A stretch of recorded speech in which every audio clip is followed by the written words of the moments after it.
Hai, saya Zahira, pengacara Mermaid Channel.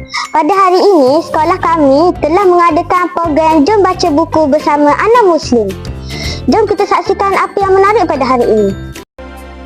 Sayang Muslim, anak Muslim, cinta. Binti Muhammad Lumah Hakim bersama Ustazah Rusnani akan mengacarakan majlis kita pada hari ini.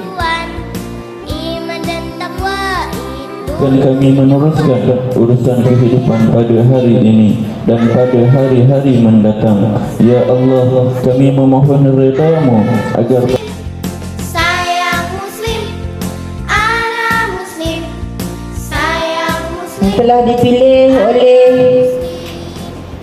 anak Muslim untuk bersama-sama dengan anak-anak murid kita di sini.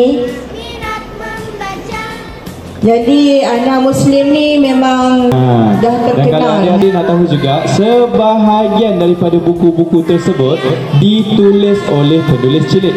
Adik-adik kenal tak siapa penulis cilik tu? Penulis cilik ni datang dari tak sayang cikgu dia. Jom kita nyanyi sama-sama. 1, 2, 3.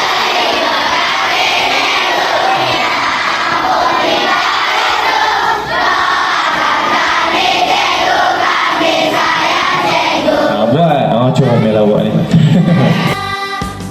Membentuk pribadi mulia, membentuk pribadi mulia.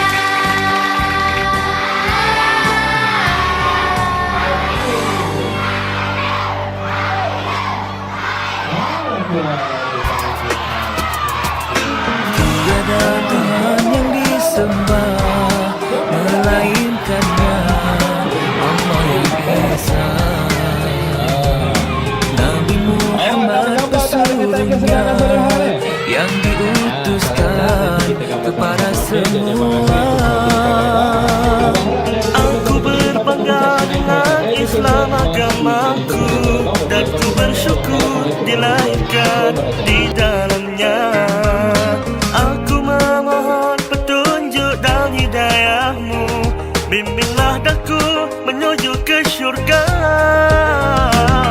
Raditu billahi rabbah wa bil islami dina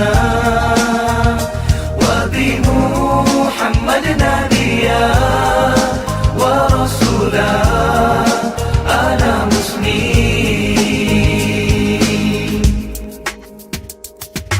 Tunaikanlah perintah Allah, jauhilah segala larangannya.